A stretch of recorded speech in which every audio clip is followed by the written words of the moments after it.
Johnny's going to do this one because Johnny's adorable. Hi, Sarah here from Sarah Homfray Embroidery. I've got another little treat for you from my book collection.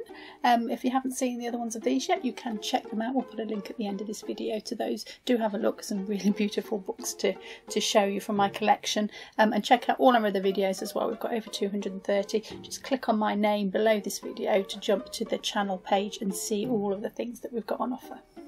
So this time round we are going to look at probably one of my favourite of all time books. It's this big tome here.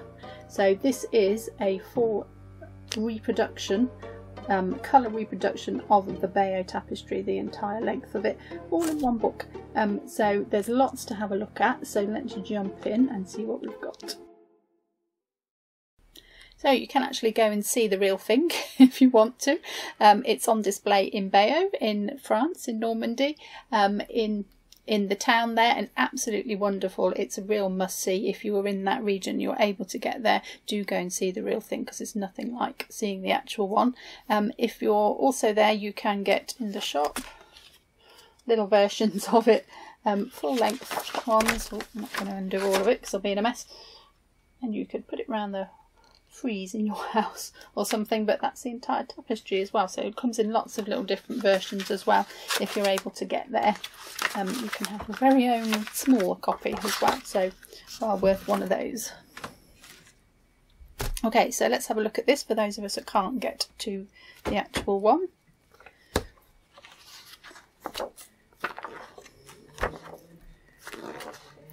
Okay, so just tell you a little bit about the tapestry, and the main thing that you need to know about it is it isn't a tapestry, first and foremost. A tapestry is a woven piece of fabric on a warp and a weft.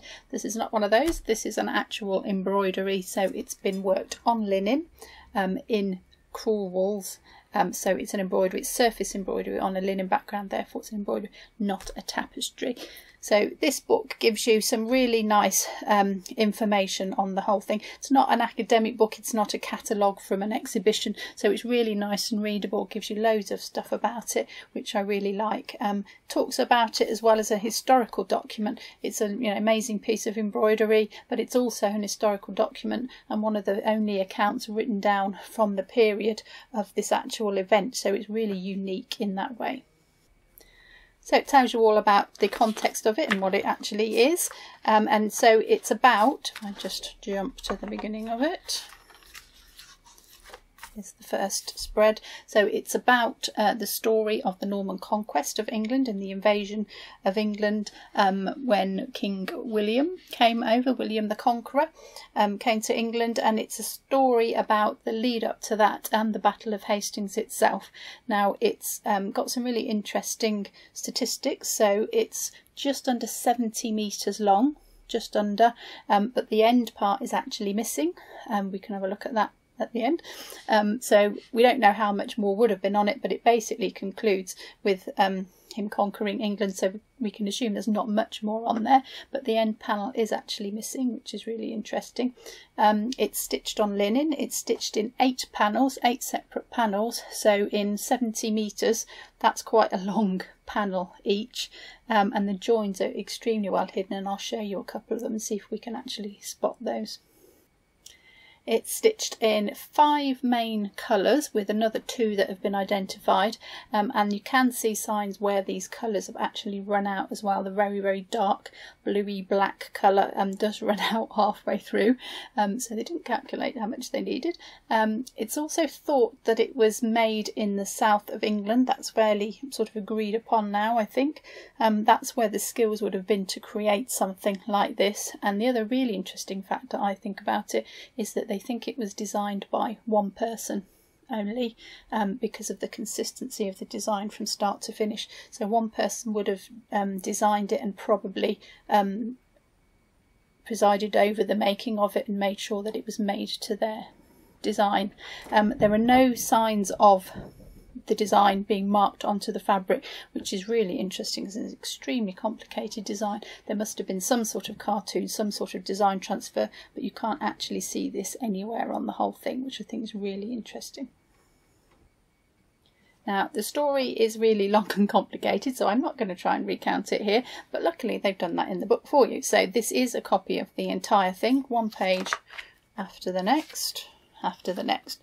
So it's the whole thing from start to finish, but conveniently at the back it's got the same thing in black and white with a little explanation of what's going on in each panel. So you get the story and in the context of the embroidery as well. Now it's not known obviously if it was true. History is always written by the winners of the battle, so it's obviously written from the French side, so we don't know if it's true, and there's a lot of interpretation of what the panels mean because they do jump about a little bit as well, but there is some Latin text across to help you understand what it is, but it's all written out so you can refer back and forth and see what's actually going on in that panel. So I'm not going to go through the whole thing and the whole story, but I'm going to pick out some things that I think are interesting, the things that I really love about this book and that I hope you'll find interesting too. So this is the very beginning. So here's Edward the Confessor on his throne. Now one of the interesting things about this is most of the characters in the book got fairly generic faces. You can tell they're English because they've got little moustaches, but Edward is actually depicted as what he may have looked like, so an older man with a beard. He's quite different from these other characters, and these appear again and again. They're all the same faces, but Edward is the only one that's different. So this is the beginning, so it's got a definite beginning to it. So the story goes along the centre panel, and there's an upper border and a lower border and one end panel because the other end is missing. So we have some idea of how it would have been finished off. Now you can see the sort of condition this first panel is in. Now this tapestry, I think it was made in 1080s, that's what they believe, so it's extremely old. Old. So it's amazing that it still survives. It survived wars, it's survived fires, it was going to be cut up to make a carnival float, if you like. It was survived the French Revolution, only just, I believe, and then of course we had the Second World War, and it came into the hands of the Nazis as well, but they studied it, they were very interested in it, and then when the looked like the Normandy invasion was going to happen, the later one, not the first one, when they were coming over to France, that they took it off display.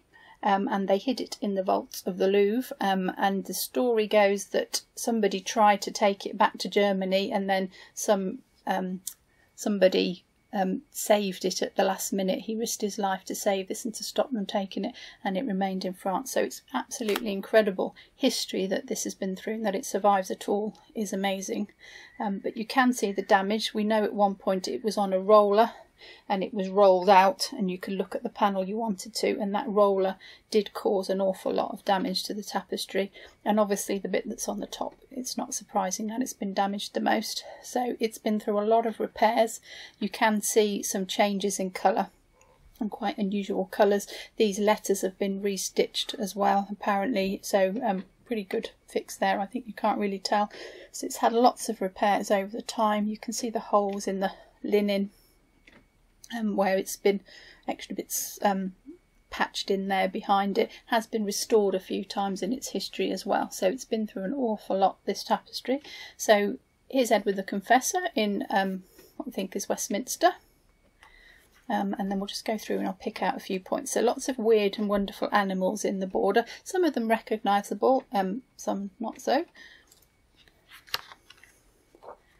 So here's one of the other main characters as well. So here is Guy, off on a mission on his horse, holding his bird of prey there, and he's got his little moustache, so you can tell he's English. So some wonderful depictions of horses, really very dynamic, interesting colours as well, so very cartoon-like, very naive looking, but when you look closely, it's actually quite complicated what's involved in it.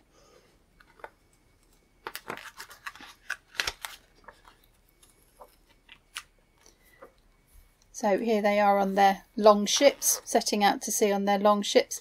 Some strange stuff going on below, something that looks like it might be eating something. A little chap down here with not much clothes on, and you can only speculate as to what these little characters are doing in the border. Let's just talk a little bit about the stitches. So the main stitch, just a few stitches, so Bayeux stitch, not surprisingly, we do have a video on how to do that, so do check that out on our channel. So this is this stitch here, so you lie the threads on top of the surface and you stitch over them. You lay another thread over the top and you stitch over that, so you couch a thread over the top of the threads, so that means that most of the thread is on the top of the linen and not underneath, so it's a very economical way of using your thread. And when they restored this and they looked at the back, the colours hadn't faded hardly at all, so this is pretty well what it was meant to look like, which is incredible.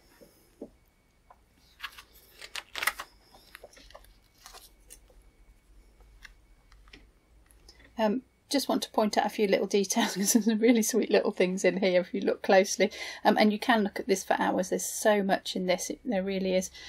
So this little chap here in the top of the mast being a lookout, I think he's wonderful there, and then you can just see them here in the water.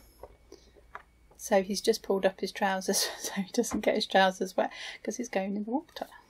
So I just love those little details of what, you know, would have actually been like. You wouldn't have got it in your clothes. So, right, now I want to show you this one because I've done some stitching from these characters. So here is Guido. Here, so you can see him, copy of him, so not an exact copy, but just to get an idea of how they would have done some of the stitches. Now this has got some modern stitches in, they wouldn't have had this stitch here, and everything was filled in here with this Bayeux stitch or with some filling. There's some stem stitch outlines around most things, and there was never an attempt to fill the faces in, so the faces often look like they've been stuck on, so they're just outlined, and the hands are just outlined as well, but the details in the fingers are absolutely fabulous. They've sort of done each individual finger, so really unique that. So here's just an interpretation of this, a modern interpretation, but you can see the Bayeux stitch here and lots of this stem stitch outline around the edge as well.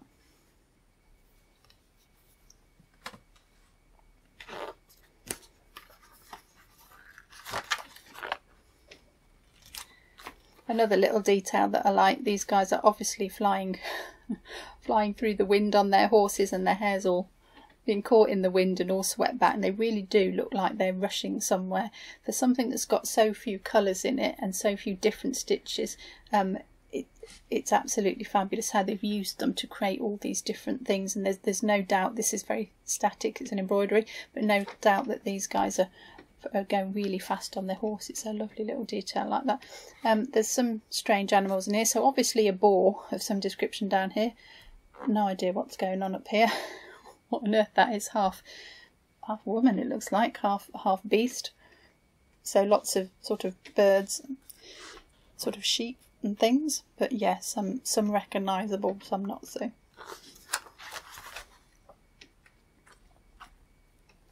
Now this I just want to show you because I'm quite interested in how things are made, and you can see here one of the joins. Now they were extremely cleverly joined, these panels. You can hardly see them, and it goes up here, across a little bit, up and all the way to the top. This has been a fabric it's been mounted on later in a restoration, but you can see from this how this was made. So these two borders, they don't meet up, so they were stitched individually and then they were sewn together afterwards. So they didn't sew the panels and then stitch straight across. Somebody made that one, somebody made that one, and they joined them up. And in this case they went, oops, they don't join up. They join up at the bottom, but not at the top. So really interesting little insight there into how this was actually physically made.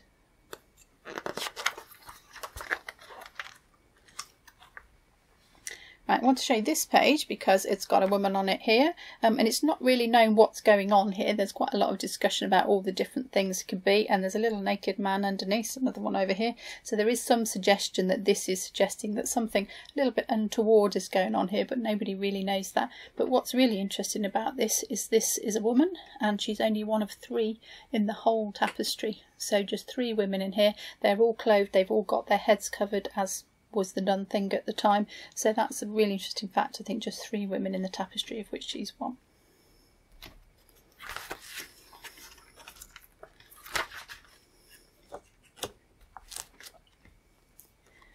So really interesting of the history as well that's in this. This is Westminster Abbey, and this is it being consecrated, as we can tell by the hand of God here over the top, so we know that this is a holy place.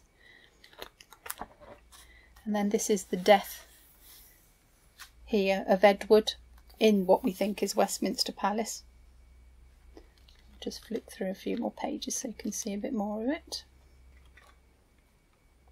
Oh, we've got some more characters here. So here's Stigand. I'll show you my stitched version of him.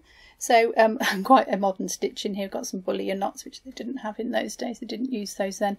But some more of the Bayeux Tapestry, the Bayeux stitch here, sorry, and the outlines again as before. So another interpretation of him, which is quite fun to do. And to do these, this is a linen background which I've just stained with tea bags, I think I did, to make it look a bit more old. It in fact looks older than the original one, even though it's much more modern. But just to sort of try and give it a little bit of a an authentic feel. So this is Harold here, putting himself on the throne, which he's going to live to regret later on. He is again, so obviously you can see from the text here. And what's really interesting about this page is this little thing up in the border here. So this is Halley's Comet. So we know how often it comes around. We can work out when it came round, so we know that they would have seen this, and we therefore date this as a historical document to somewhere around the time that they would have seen this. So little details are like absolutely fascinating to see those in there.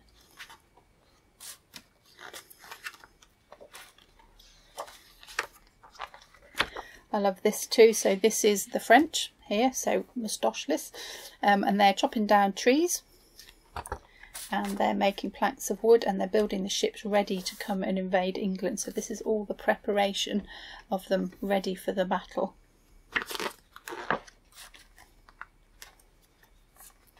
Here again they are in the water without their trousers on, so they don't get the trees wet.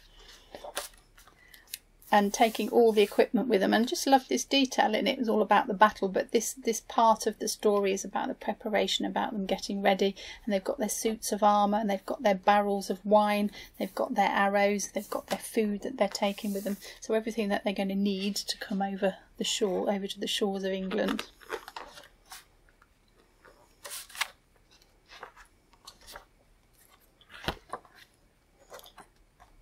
So just another lovely little detail here, just eating some chickens or some fowl of some kind. So it's been cooked over here. There's the fire and cooking, and he's passing them, and they're eating around the table. So just scenes from everyday life, which I think that's really lovely.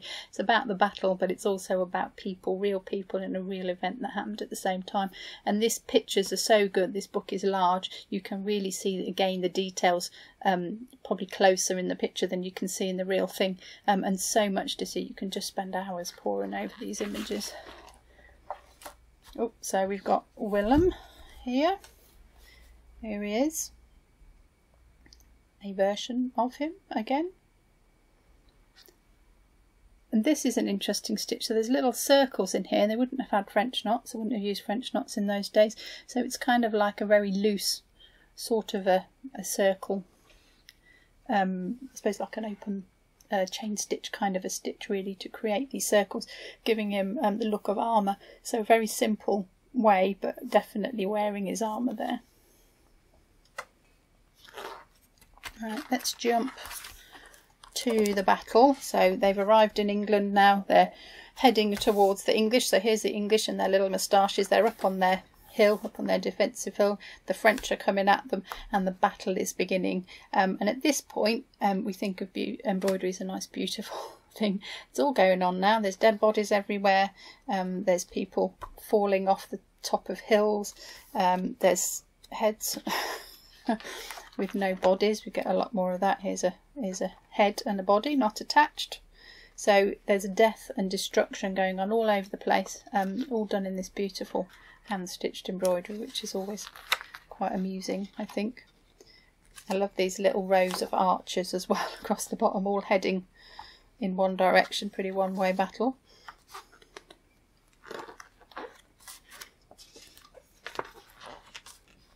So more death and destruction here, people losing their heads, all sorts of horrible things going on.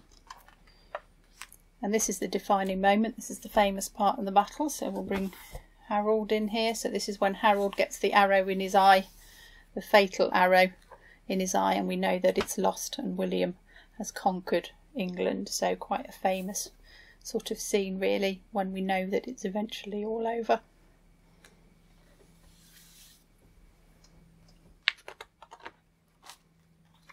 And I just want to show you the last page, which is this one. So again, quite damaged like the first one. So bodies absolutely everywhere, limbs. There is a lot as well. People stealing armour and looting going on and taking all their belongings as well. And quite clearly not finished here. So the horse even goes outside the linen, the original linen. So obviously something has happened here, whether it was cut off and used for something else. We don't know why it's not finished, but quite clearly not the end of the story. So it's quite tantalising to know what would have been the end. What I did do is for one of my pieces on my Royal School Needlework Apprenticeship, we had to do a stump work piece of a figure, and I thought it would be really interesting to see the end of the tapestry. So this is what I made. This is William here. So this is not in a crewel work technique, this is in a stump work technique, but I just sort of envisaged what might have happened at the end. So there's a little bit of the border here. I put some a camel in. Now there is a camel in the tapestry, and I think that's really interesting to know. Somebody probably in southern England would have seen a camel way back then, so I put him in because I thought that was fascinating. So this is all painted background here, and this is a stump work figure. It's got a little bit squished of William on his throne and his coronation, which would obviously be the ideal conclusion of this, is that's where he would be. So I just thought that was a fun little thing to do, just to finish off what the end of the tapestry might have looked like. Now there's other bits in the book as well. That's the end of the colour plates, but it gives a lot more context. So that's the story of the battle. Tells you that in more detail and what would have gone on. But I just want to show you, if I can find it somewhere. There's a picture of the back. Lost it now. Here we go. So this is the back. So this was taken in 1982 when it was restored, and somebody photographed the back. And I just think this is incredible, and probably part of the reason why it survives so well. Look how neat it is on the back. Everything's finished off, everything's tidy, and that always means your work will last a lot longer. So this applies to everything you do now. Finish the ends of the thread off, don't carry them across the back where they could break and therefore come out on the front. So just love to see that what it was like on the back and how neat and tidy it was, which I think is a testament to why it's lasted so long. So this is an absolutely stunning book. It is one of my favourites. I could just look at it for hours. It's got all the historical detail in there as well if you want to know what's going on. But just as an embroiderer, to look at the stitches and how somebody made this thing is always amazing and awe-inspiring to me. I just love it. At the time of making this video, this is available if you want to have a copy. We'll put the details of the book down in the description below. So do look out for more of these. I've got more books to show you, and I hope you've enjoyed it. So do leave a comment below if you have, and then we'll see you in another video.